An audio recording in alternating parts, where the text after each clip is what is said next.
All right, welcome, guys. The biggest mistake that I see a lot of new investors make is they go right into getting loans.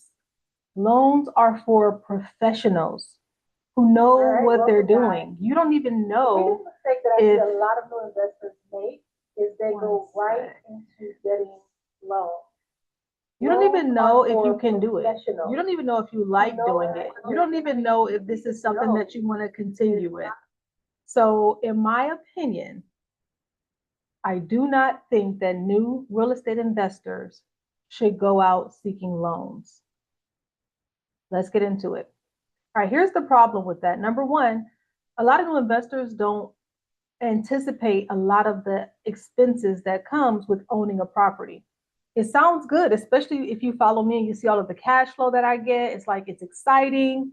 You really want to get into it. But what you don't see are a lot of the expenses in the background, right? Taxes still have to be paid. Insurance still has to be paid. If you're going to have a loan, you still have to pay the payment, the interest on that payment. You have to pay for, getting the house ready, which could be just a small, repair here and there, or it could be a large rehab project.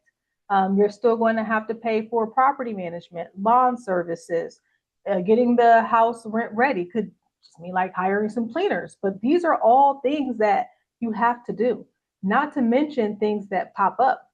For instance, we call these deferred repairs. But maybe when you purchased the house, the roof seemed okay, and then after you purchased it, a couple of months later, well, now the roof has to be replaced or patched. Like these things happen. And that's the reason why I tell new investors don't go out and get a loan. Because when these things happen and you have a loan, no one cares that you have to replace the roof.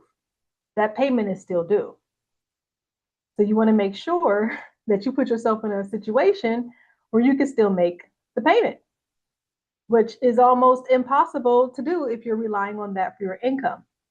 However, alternatively, if you do not have a loan on that property, if the roof, caves in or something like that, yes, it's still stressful. Yes, it's still something that you don't want to happen, but you don't have the weight of that debt on your shoulders as you try to figure this out. You hear a lot of great people say the number one predecessor or predictor in business is your ability to take on a ton of pressure and still be able to show up. So if you're a new investor and things are going wrong, as they will, can you still work under pressure when you have a prospective tenant suing you and you just got served because they felt like you were being biased in your process for tenant screening? Can you still show up every day and be excited about it, or not even excited about it, but profitable about it because you still have to pay that loan? Or if something happens in your personal life, and let's say now you're in a situation where do I pay the mortgage for my investment property, or do I get this, I don't know, emergency surgery for a family member that something happened to? The point that I'm trying to make, the solution, the only solution, in my opinion, is you have to give yourself an opportunity to practice without penalty. And the best way to do that is with a cash property. Yes, a cash property is attainable. A lot of people think you have to go out and buy like this $300,000 house. This is an investment property, not your primary residence. Okay, an investment property in where we invest, and of course I'll share that with you when you're in our ecosystem, and it's probably on my videos here. You can buy a really nice house for $75,000, $80,000 in cash, and it's nice. Or let's say if you only have $40,000 or $50,000, you can buy a $40,000 or $50,000 house, and then over time, use some of your own personal income, savings, whatever you need to do over time to start fixing the house up. You can do that. It doesn't have to be everything all at once. Okay. But the purpose and the point is so that you can have a house with a lot of wiggle room where if something happens, because something will happen, something always happens, you're not still on the hook for this payment. Why is this important? Why am I saying this? Well, number one, because I'm a lender, right? So I'm on the other side of seeing investors take out loans that they're not able to pay back. It sounds easy and exciting when you're signing the paperwork, right? Oh, yeah, I got a DSCR loan, so I know it's going to cover, any kind of debt that I have on the property. Yeah, but DSCR is based on how the property can perform right now in today's market. As you guys know, we just moved into a bear market. So what the house might have been worth before when everything was up and up, it might not be worth that anymore. Or we're seeing some changes happening with HUD, right? The Housing and Urban Development Department. Okay, so what you could have gotten for rent before, maybe you can't get that now. So, be very careful. Lenders, our job is to do what? Sell you a loan, right? So don't feel like just because the lender is saying yes, that it's in your best interest. Okay, most real estate investors don't make it. If you look at the rate of default on loans and foreclosures, it's so disproportionate from retail. When I say retail, I mean people paying a mortgage for their primary residence versus people who are getting investor loans. I mean, the rate of foreclosure and default is insane. Insane. And as a seasoned real estate investor, for me, I can't tell you how many times I've just went in and taken over a new investor's loan, a hard money loan that they got, or some kind of investor product that they got because they couldn't keep up the payments because it's hard. It's easy to sit down and say, yeah, okay, I have 12 months to repay this hard money loan. And in 12 months, I'm going to be able to get this house and rehab it, and I'm going to be able to get it profitable, and I'm going to get a tenant in there. It's so easy to say that. It is not easy to do, which is why there's such a high rate of default. And I'm not saying anything is wrong with loans. I'm saying that loans are for professionals. If you're going to get an investment loan, that is for people who are professional investors, right? Who have a tried and true track record of showing, hey, I can make houses profitable and repay any debt that I have attached to it. If you're new, you don't have any track record proving that you can do it. And you might be thinking, well, but the lender gave me a loan, so they must know something. Yeah, they know that whether you pay the loan or not, they're going to get paid. It's not because they just strongly believe in you and think you're going to be the one person who makes it. There's a 97% fail rate in real estate. Did you know that? Only 3% of anybody watching this right now, if you are brand new, are actually going to be able to make it. And when I say make it, I mean be profitable. Most investors who are new are losing money. So you want to set yourself up for success is what I'm saying. I can tell you what I did and let me know if this resonates with you.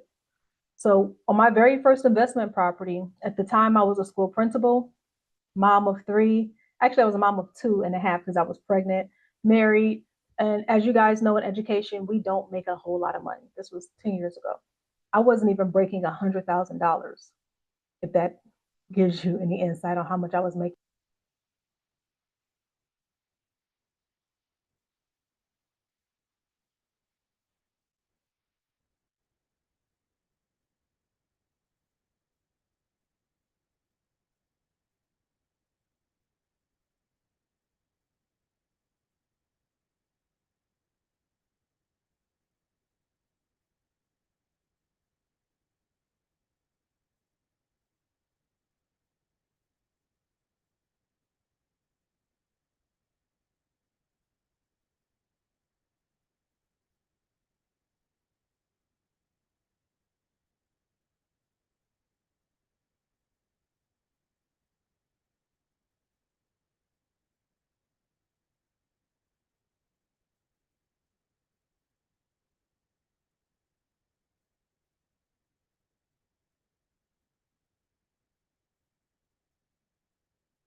Hello, hello.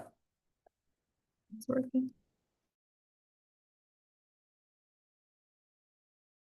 Hello, hello. Yes. So anyway, the average American, you guys, you just need to buy one house. And you need to really try not to get a loan at all costs.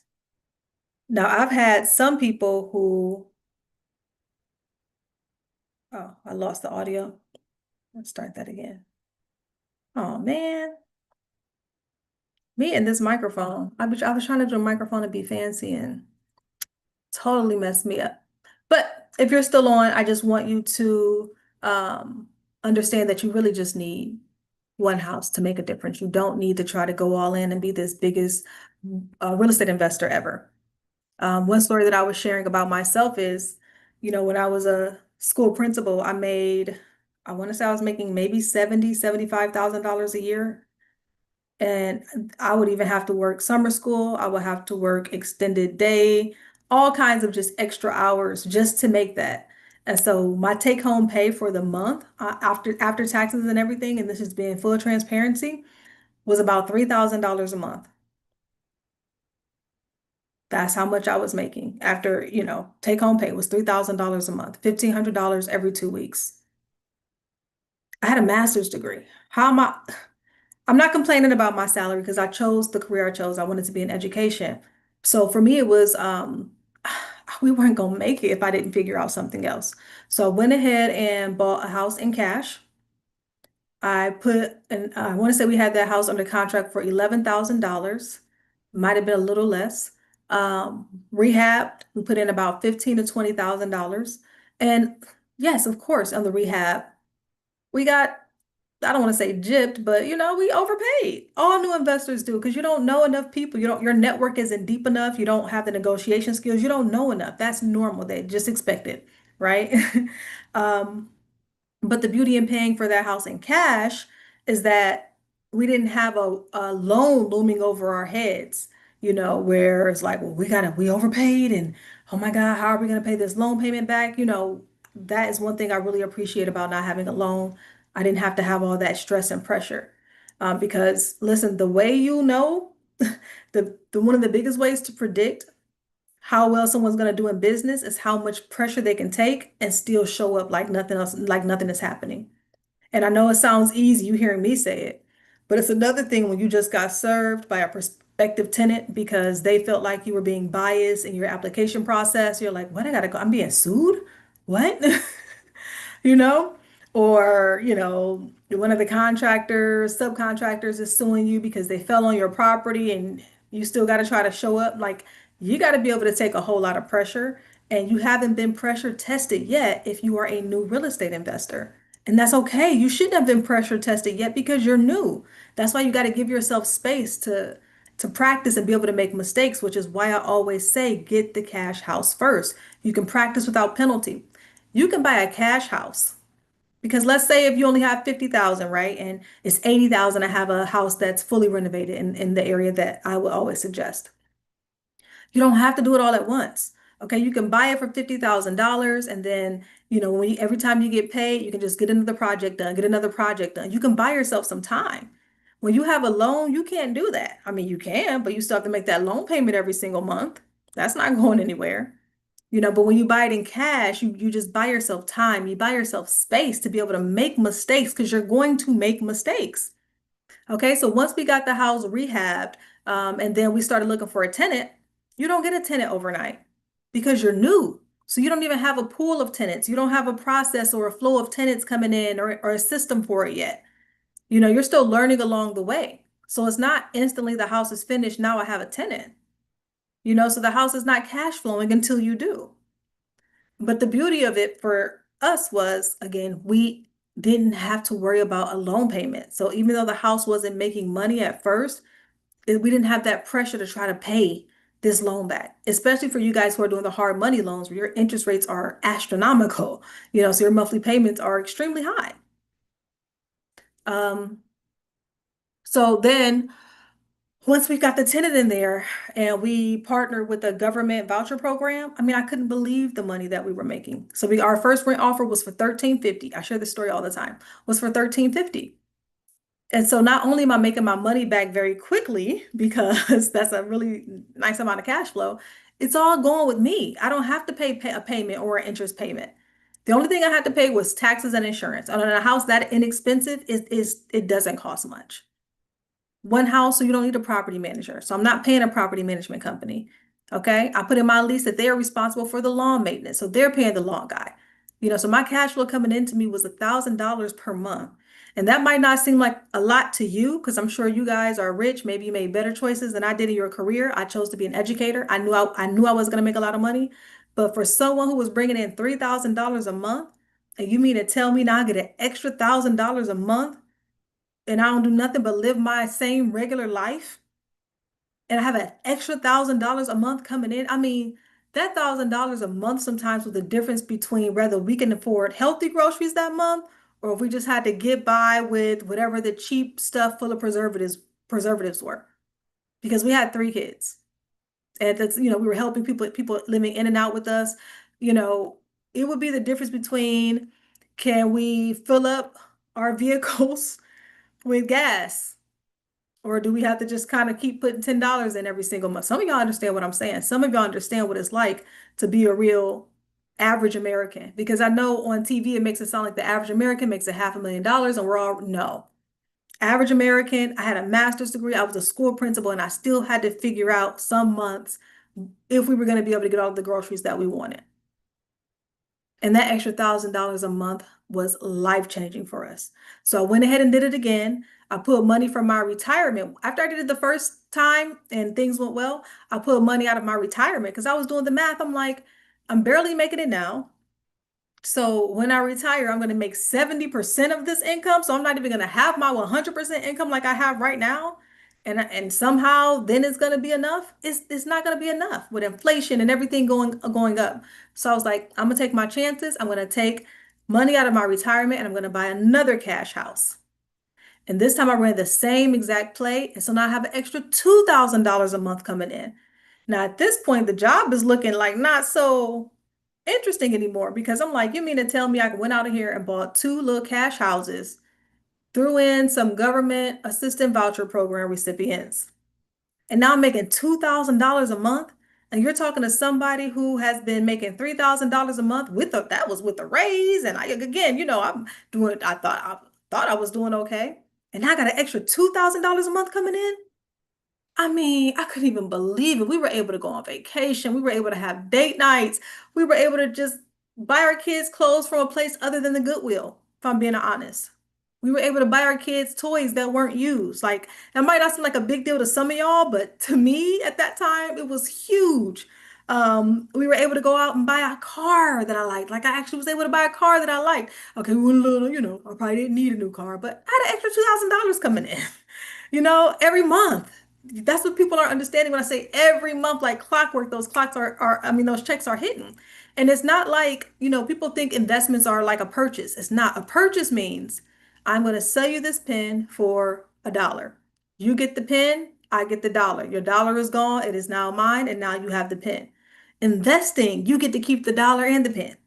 Okay, when I buy a house, an investment property, yes, it costs me $50,000 to buy the house, but the $50,000 doesn't just go somewhere. It stays in the house. So now I have that extra $1,000 coming a month per house, plus my $50,000 is still there in that house and it's appreciating. So when I decide to sell the house, I get more than the 50 that's sitting in there. Plus, I'm still getting that $1,000 that came in every single month. Plus, I'm getting the tax breaks because we sure need them in education. We don't make a whole lot of money, okay? I mean, I just one house, I'm telling you, changes everything for the average American. And that's why I tell people, do it in cash because if the loan is putting more debt on you, and the last thing any average American needs is more debt and more bills. Because when you get a loan, that's what you're buying. You're buying more debt and more bills.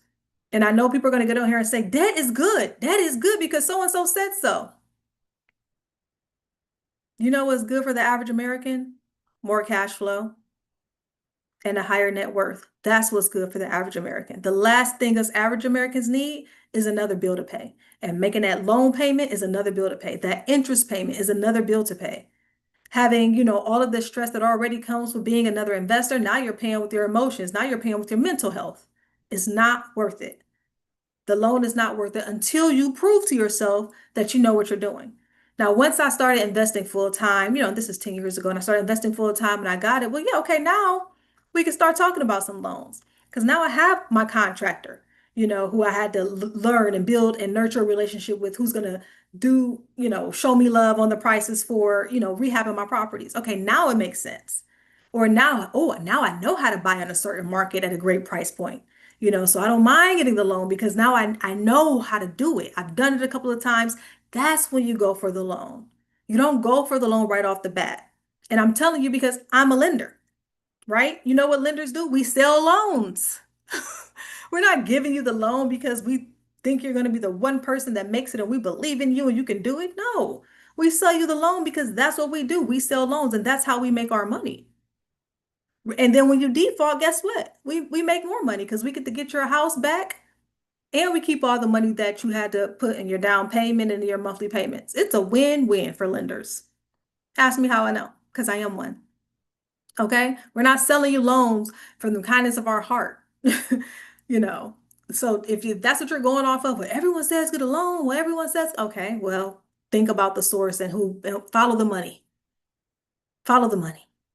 If someone's telling you to loan, get a loan, get a loan, get a loan, and it's because the loan benefits them because you're going to be paying them every single month, make it make sense. And there's nothing wrong with loans, nothing wrong with them, but loans are for professional investors. They are not for novice or new investors because you don't know if you have what it takes yet. You don't have your network yet. You don't have your people, your closing attorney, who can save you money instead of going through the title company. You don't have the contractor who can save you a bunch of money instead of you trying to pay all these subcontractors. Have it yet, right? It takes time and experience to get that. So once you do a house or two, then you have the time and experience invested to say, okay, now I can go get a loan. Now I know I can do this. And that's when the debt becomes good debt because now you know how to use that debt and you have a process that says, I know how to do this to make more money. But when you're new, you don't have that. Now, if you absolutely are like, the loan is the only way, go for it. I can't tell you what to do. You do what works for you. But I can tell you, I see the P&Ls of dozens of investors as a coach. And I can tell you, I don't care what you saw on YouTube, most investors are not making money. A lot of them are not even breaking even. And some of them have to pay every month. They have to pay money every month on top of the rental income that they're using to repay these loans back. Now, I know I'm going to hear some people say, well, what about appreciation, right? Yeah, I might not make any cash flow and I don't mind if I break even because, appreciation is going to come. And all I'm going to say is you don't have enough experience to project what the market is going to do. You don't, you know, because right now we're in a bull market. So I can tell you all the people who were finishing flips and thought they were about to make all of this money on it. And then we turned into a bull and now you got to lower your price or just hold your house. Then what do? You're just stuck with it? Or we see what's happening right now with the HUD department, Housing and Urban Development, the federal government that is over that program. And now you're seeing that the rents are not being, the vouchers for rent are not being increased. So if you were doing it depending on, well, I'm gonna hold it and, one day I'm gonna be able to make X amount of dollars, you're not there yet to where you can predict what the market is going to do and then pay for it with your life. Because when you sign for a loan, you're signing off 30 years. You're saying for the next 30 years, I don't care what happens, if I get sick, if I have a death in my family, if I go through a divorce, if I don't work, if I don't have income, I don't care what happens, I am still going to pay for this loan every single month. That's what you're saying. It's a promissory note that you have to sign when you get a loan. But if I have to beg, borrow, scrape, whatever I have to do, I'm going to do it to make this loan payment. You don't want that. That's not what you signed up for. You signed up for freedom. You signed up for more income. You signed up for more time. You signed up for less pressure. You got enough pressure and stuff going on at work. Okay. The last thing you need is in a business that you're choosing to get into. You should be getting into business because you don't want all the extra pressure, because you don't want to be drowning in debt all the time. So that's just my 2 cents. Of course, you live your life accordingly how you want to. Even most of the people who I coach have loans, and I'm not gonna do the I told you so. We're just gonna work through the problem and find a solution. But I can tell you now, there's a big difference between the people who listen to me and their first property or so is in cash and they just do it the slow way versus the person who's trying to do the Ferrari way, right? We're gonna go and get this big loan, but then you don't even know if you have what it takes to actually do it. It is a big difference, huge difference in cash flow, huge difference in emotional state, mental wellness, time spent with family, actually reaching the goals that you want. So do with that what you will. Do with that what you will. I'm gonna check a couple comments here and then I'll hop off, but I'll be back on. So I'm going live every single day, typically between 1 and 4. But if you're interested in what I'm doing, just um, click the notification bell. That way, whenever I go live, you'll get tagged in and you'll be able to come in and just check in and see what we're talking about here. But I'm telling you, after seeing so many people's P&Ls and so many different investors and what they're doing, you do not want to be the person stuck with a bunch of loans. Oh, okay. Great. I'm glad you guys can hear me. Oh, hello, Ty. All right, so yes, make sure you subscribe to my channel. Make sure that you hit the bell because I'm going to be going live every single day. And I'm just going to talk to you about my own journey. I mean, I'm excited about my journey. It was a long time ago, but when I look back and I see, my life now at my age versus the people who chose differently, I like my life better. I like that I can spend the middle of the day on YouTube just talking about what I did. I like that I get to pick up my kids from school and drop them off to school every single day. I like that I get to go and have lunch with my kids every week. I like that I have slow mornings. I get to wake up, do my little supplements, go for my walk every day with no pressure. I love when the first of the month hits and checks are just hitting my account. I love it. And that's coming from someone like me again who at the peak of my career, I was bringing home $3,000 a month net with 3 kids, trying to make it work. And now I look to who I am and what I'm doing right now. A couple of houses make that same exact amount of money for me. And I don't have to go anywhere or be anywhere or do anything. That is what I want for you too, right? I just chose to spend my time being a mom. I bought my time to be a mom. Who knows what it is that you might want to pursue if you didn't have to spend 80 hours every 2 weeks at a job. And you might love your job, right? But you might love other things too. You might love your wife. You might love your husband. You might love your kids. You might love painting. You might love traveling. You might love spreading the word of God. You might love hanging out with your friends, and having deeper conversations. You might love that podcast you've been wanting to do. You might just love to read. The whole point of my coaching is to just really help you. I always write it right here. I help people secure freedom with real estate investing so they can focus on what they truly want to do with their lives. And so if I can just offer anyone the gift of having 1,000, 2,000, 3,000 or more coming in every single month from your real estate investments so that you don't have to be worrying about scrounging at work and you can actually focus on living a life that's full of what it is that you are actually called here to do, your real purpose. Like if I can offer that to anybody, I know I've done my job well. And looking at my track record, I've done my job well. And I want to invite you to join me as well. So if you are interested in hearing more or learning more about me, of course, follow my YouTube channel. Go ahead and like and subscribe. My YouTube, I want to say, has been around for 7 years. I literally documented like my entire journey and you'll be able to see it. You can meet with me, of course, if you're interested in having me as your coach, just helping you get to your first couple of properties so that you can get some of that freedom we're talking about.